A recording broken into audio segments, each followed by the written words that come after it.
Welcome to the map Forts of Eisen in BFME1 on the patch 2.22. That's gonna be a replay commentary in a great matchup between the Rohan player Nero and his opponent, the blue Isengard player Krixus.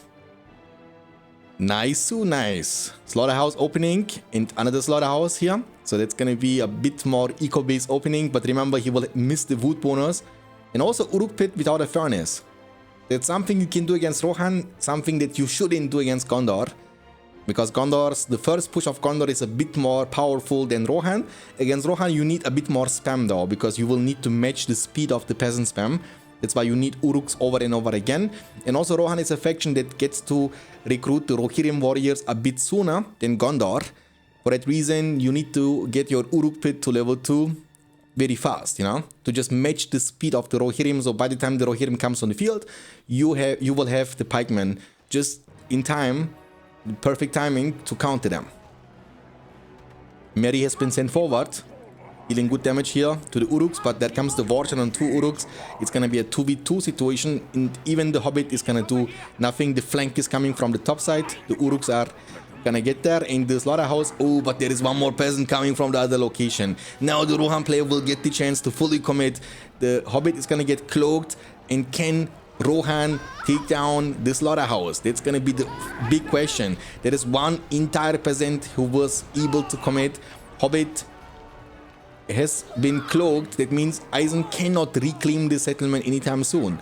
And one more peasant is sneaking from the bottom right corner. So very smart move here from Rohan. The pathing is super smart, but I think the Isengard is smelling man flesh.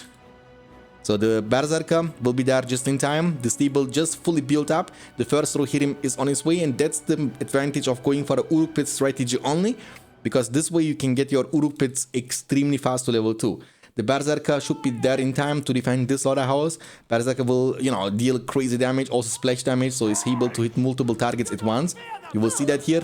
You see, boom, boom, two with one hit, and easy defense. In the meantime, he knows he needs to creep, because he ended up losing a slaughterhouse at the beginning of the game. That's not the ideal situation for Eisen. So creeping is gonna be definitely favoring him. He's also gonna try to creep this, which might be a fail though. It's gonna be a fail indeed. Rohirrim will be there just in time to deny the creep, and I think Rohan should easily be able to get the creep, but the money will also be taken by Rohan, so nothing will be left there for Isengard. But of course, losing units in creeping will help you to get to collect 2 power points. That's very important, because as you can see and tell, the base from Eisen is not looking that hot. So he needs the industry on this furnace to get his way back into the game. Tower is gonna help to protect the Uruk Pit and the furnace. These are the only 2 structures remaining in the base of Eisen. And this slaughterhouse is producing luckily money for Eisen, which should be the target of Rohan. But there comes the Warchan on 2 pikemen in the Uruks and the Berserker. So Eisen knows he needs to take creeps. He needs to take as many creeps as he potentially can. So he's gonna use the Berserker and the Uruk to creep this, and the pikemen will be sent forward. But there is one more Rohirrim coming, trampling into the Berserker, who is war-chanted, and he's gonna hit like a truck, by the way, even against Rohirrim. So Rohan has to be extremely careful here. He can trample them over and over again, knock him down on the ground. He's pressing S, and Rohan will get the last hit on the creep. That's extremely nice, but the money, which was I believe even more important, will be secured by Isengard. And of course now he has the power points to get to unlock the industry. His base is still looking super empty. Rohan has a way better looking base. He will also demolish his stable. I think he's planning to go for the armory very soon. But we have not many creeps remaining, as Isengard was able to take this creep at the bottom left side as well with the pikemen. Eisen is playing super nice, super offensive. I like it. I really do like the playstyle of Eisen. He's going to be able to creep another creep. That's going to be the creep. Actually, he was creeping this, and I believe also this at the top. So 3 or 4 creeps taken by Isengard all alone. Rohan wasn't able to get too many creeps. That's the reason why he has only 1.5 power points collected. He still needs 1.5 power points to unlock the Alvin summon, which would be the spike we are looking for. With the industry, like mentioned before, he was able to fill up the base super fast. It's an incredible power spike for the forces of evil. Hobbit was able to get cloaked. But oh, actually he was able to destroy it. There comes the Palantir to reveal the invisible hobbit, so he can reclaim his settlement. That's a PowerPoint investment, of course, but it was required, otherwise he would need lords, and he was far away from getting to the point of recruiting lords. We have Theoden King up on the field, too many pikemen without upgrades on your horses. You cannot fight against the pikeman berserker combination. The pikeman berserker combination is a cheap way and an also efficient way of dealing with the peasants, you know. So you need to protect your berserk against Rohirrim and your pikemen with your berserker against the peasants. Rohan is still a decent map control, but that's about to be changed. Because we have Uruk with level 3, crazy production speed now from the Uruks. Berserker always keeping an eye on the pikemen, just to make sure that a regular peasant cannot counter all of that. This Berserker is swinging sword to an invisible enemy, it looks like. And now the protection will begin. We have 1800 resources for Isengard Krixos. And he will invest the money now into getting Sharku upon the field. Sharku, a great hero, of course. It was my phone, guys, sorry. Sharku, a great hero, of course. Also against Rohirrim, and as well as against peasants. Rohan with heavy armor, but no Forge Blades. Ooh, that's gonna be a bad thing. Oh, he was barely able to save the Rohirrim, and they will both be able to get away, but there comes the Palantir on Sharku. Sharku is on the hunt. Can Sharku catch this Rohirrim?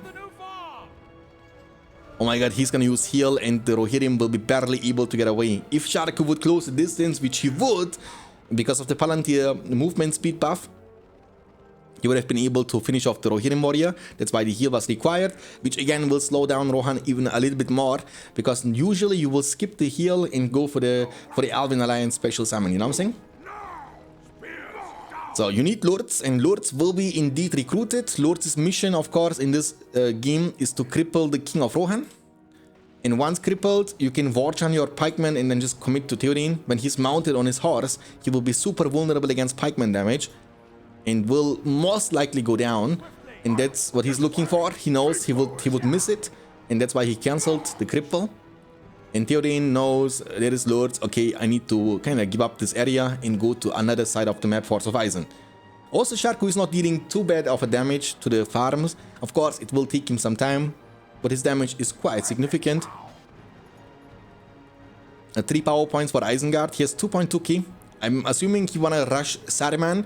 Saruman, a great asset to the Isengard army, and of course a great defender of the castle too, with his spells, Visaplas, and also of course the fireball. There comes the war chant, but I think it was used a little bit too late.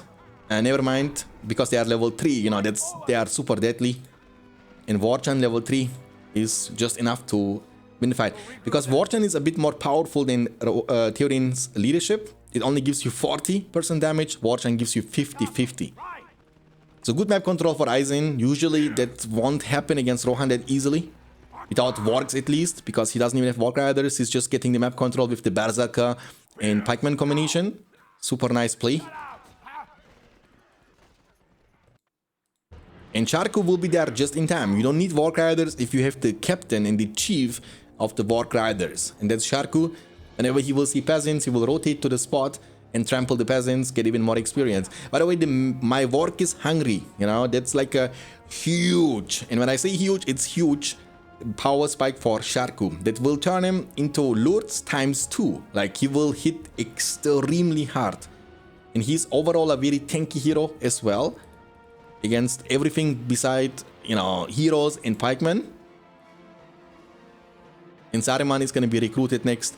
So far, there was no threat really on the Isengard piece. So Isengard player Krixus did a phenomenal job keeping the enemy away from his castle. Beautiful micro with the pikeman. Keep moving. Don't give him the chance to catch him. And Rohan has to disengage from this battle. We have now, I thought that's another hero. That's actually only Mary.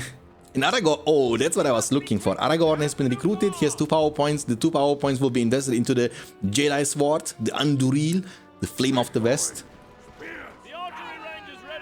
I mean, Aragorn is a great hero, don't get me wrong. He's super tanky, and I think this current army from Isengard cannot fight against him. But you can nullify his effects by crippling him with lords, then he will be pinned in place. He cannot move for a very long duration, and then you can just avoid him. You don't need to take a fight against him. And it's not like he can just simply walk into the castle of Isengard. Every tower will shoot him down, lords will cripple him, he cannot move, and then he has Sharku too. He will have, you know, a slow DPS because you cannot burst this guy. He's way too tanky to be bursted. But you can continuously deal damage to him, and that's why he can never commit. He can never commit to the Isengard base as long as Lords is alive. If Lords is dead, it's a different situation. Then he can walk in, destroy stuff, and then just walk out. But Lords will make sure that you can maybe walk in, but you will not be allowed to move out. Saruman Lords, side by side, and there comes the cripple. Now, I don't think you can kill him though. There comes the Blade Master. Blade Master is just way too powerful, and you should never fight him when he's Blade Master active. Anduri Blade Master combination, all of that is stacking, of course. Look his damage against Sharku. You see this damage, boys? That's the one-man army. You cripple me, but am I in prison, or are you in prison with me? Saruman is gonna get also a love tap, and he has also a lot of sustain, right? He has heal from the spellbook, which right now is not available, but he has Attilas. Oh, that's a glorious charge Theoden army? What? The Uruk, I didn't even know. How did this guy get ever level 4? He will miss the Worm Tongue actually. Right? He will miss the Worm Tongue on the Rohirrim, and the Uruk has been taken down. It's a huge success. And also, Lords didn't have cripple. Remember that? He was crippling Aragorn. That's why Theoden was freely able to do what he just did. And that will slow down Isengard a little bit, because look at the minimap, dude. The minimap is not looking good for Eisen anymore. He has some workers left and right to scout the map a little bit, but that's the downside of playing without Warg Riders. You need the Warg Pit to just have the mobility. You can hit, run, destroy farms, and collect power points. Otherwise, you will be in prison at some point, because now he went for the fire arrows. He's rebuilding his stable. He has all the upgrades. Now he will start making some double stable technology even. He wanna just ditch out units over and over again. He wanna be fast. Something we have not seen before. I've seen, you know, Eisen with double Uruk pit, Mordor with 3-4 Orc pits, but never seen a Rohan with double stable technology. He's gonna place them inside. Sharku will not be there in time to trample them.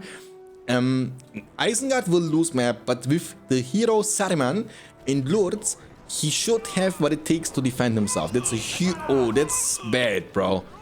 Like, he was just running it down, and that's... Ooh, fireball. There comes Attilas. But if Lords gets the last hit here, would be the best case scenario. Level 6 Saruman, level 3 Aragorn. Does he have heal from the spellbook? He does have heal from the spellbook. He didn't even use Anduri's sword. I mean, Blade Master during this fight. Should be able to get away. There comes the Palantir, maybe not. He needs to use the ability and turn and fight. Oof, oof. Saruman almost died in a second.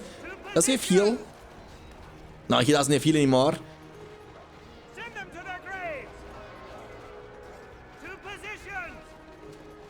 Oh, he died actually. He really died actually. And Lords got somehow level 5 too. I mean, Saruman almost paid for his mistake to step close to Aragorn with his life. But close is just not close enough. Also, Legolas getting almost killed. Sharku is on the mission. He wanna finish off the elf. And Sharku is finishing off the elf indeed. He might die for it though. No, he won't. He will. He will. The elves will finish him off. Sharku will not see another day. So we have a lot of losses on both sides. But of course, the losses... I mean, if you trade your Sharku for a Legolas, it's always worth it in my opinion. Legolas, of course, just like, you know, economically speaking, is a hero that costs much more than Sharku. So it's always a great trade. It's like when you lose your Lords.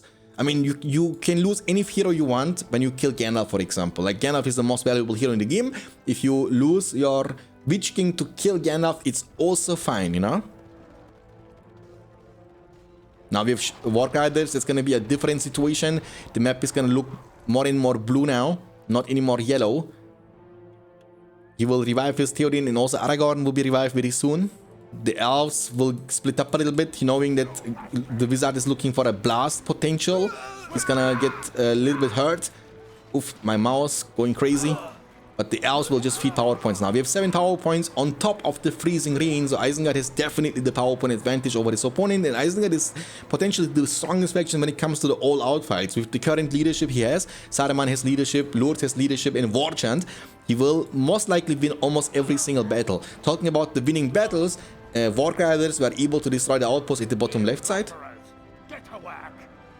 And Rohan is losing his momentum. Can't keep up with the double stable technology anymore economically. Cannot revive his Legolas, who's level 2. Legolas is actually needed when it comes to deal with the wizard, with Saruman, and also confuses Lurtz, you know, because Lurtz then doesn't know which hero should I cripple first. He can only cripple one of them, and if you give him multiple targets, it will force him into decision making. You know, he needs to choose, do I, you know, cripple Aragorn so I can avoid him? Do I cripple Legolas to kill him, or do I need to cripple Theoden to shut him down, because he's potentially the most valuable hero for the Rohan army with his glorious charge and leadership. The army is looking incredible strong though, level 5 pikemen, crossbowman combo horde, you know, super strong. The speechcraft every 2 minutes can be used on cooldown for free experience pretty much. The combination of Rohirrim and Rohirrim Archer, super strong too. Saruman has to be not careful. This one Rohirrim Archer cannot kill him or finish him off fast enough. And Lurtz, his, you know, strongest and best and most loyal servant, will not move a step away from his master. Rohan has still time though, right? Rohan has time. Before Eisen can siege him, it's gonna need another 2-3 minutes. So that time can be used. And by the way, getting close to the level 6 too. My Warg is hungry. I would love to see that. It's a very powerful ability. That's why it's required level 6. But his damage, as you can see and tell, is super high. So he can hit, and he is hitting really hard. Really hard. Rohirrim Archer getting one shot. I mean, Rohirrim get one shot by a level 5 Lords. And that's a Tinderland Isengard is camping on. They are even stronger around this area. So he can sit there and know that he will always win the fight. To win the fight continuously against Eisen, you need your land available, and you potentially also need Eomer, the Horse Lord. Eomer, now you might say, but it's too late, Shanks, to go for Eomer. It actually isn't, you know. Enemy has Warg Riders, and what is the Hobbit doing that? Enemy has Warg Riders, and Eomer's spear is able to one-shot them continuously, over and over again. You keep one-shotting them, you know what I mean? It's like a slow progress, but it will end up, you know, paying off. Oh, the map is looking incredible blue to me, bro. Ron has lost everything. How could this happen? How could this happen? I don't understand. Level 7, he's gonna go for a beast rush, but now every furnace is level 3. The beast is incredible durable. Theoden has to come a little bit closer to spot the army a little bit. Wargs are coming to... Oh, here you wanna snipe down the ballista. There comes the freezing rain to get the leadership from the enemy. But the land can be used to regain leadership. Palantir has been used. You can see the white glow animation on the army. So Rohan has to make sure to not run in a straight line. You need to run in circles to avoid the wargs from hitting you. There comes the big heal whole ability. Wargs are fully committing, but Rohan will say, you want to fight? Let's fight. Use glorious charge, and now you run away. Now you run away. It looks like Isengard is planning to babysit the ballista with his big army. He knows sending the ballista without any protection will lead into a destruction of the ballista, and he will not be able to siege. So, ooh, the level 5. Ooh, level 6. Oh my god, so close. But it looks like the Rohirrim will be left alive. Now, you need to babysit the ballista, you know? But that will give Rohan the chance to reclaim his leadership by stepping on the enemy land and going back to the well. However, the leadership Rohan has really is not... I mean, should never be underestimated, because he has also Aragorn leadership. Aragorn is in the base, waiting for Eisen to attack him. And the ballistas are moving forward, and that's gonna lead into the siege of Helm's Deep. But my lord, there is no such force. I mean, Rohan didn't go on the land to reclaim his leadership though. That's very unfortunate. He would have done it. He had like a lot of time to do that. Even a Lambirimil worker is, you know, moving on as a cheerleader, Go Eisen, go Eisen. Who has the best wizard? We got the best wizard. Who has the best Uruk? We got the best Uruk. I don't think you can defend this, really. Like now you can't even just go on the land because he's camping on the land. If you go there, you will lose all your army. Oh my god, the level 1 Rohirrim, what is he doing? Eisen is going in, boys. Knock, knock. Who is there? Warchand. Who? Even the worker is on fire, boys. Look at him, the lumber mill worker. The Rohan army is coming, using everything what he got. Aragorn, Anduril, Blade Master, glorious charge, but Rohan is gonna ignore everything and go for the beast instead. You wanna kill the heroes? Trampling into this army is a suicide mission. Eisen is collecting power points like crazy. Lords has been killed, but he's just focusing down the structures. Even though he could just focus down, even Aragorn will take a lot of damage. But remember, the Lords has been killed. Oh, he's committing also at the outpost. He want to destroy Rohan fully. He doesn't want to give him any chance to fight back. And Nero, knowing that he can't, will leave the game, and the victory goes to Krixos. You know, one of the best gladiators, or what are these? You know, yeah, Spartacus, Krixos. You know, the best rival of Spartacus. I hope you guys enjoyed this. If you did, make sure to subscribe to the channel, leave a like to this video to not miss future uploads. And I will see you next time. Until then, take care of yourself, keep hitting like a truck, and as always, stay beyond standards. Peace out, boys.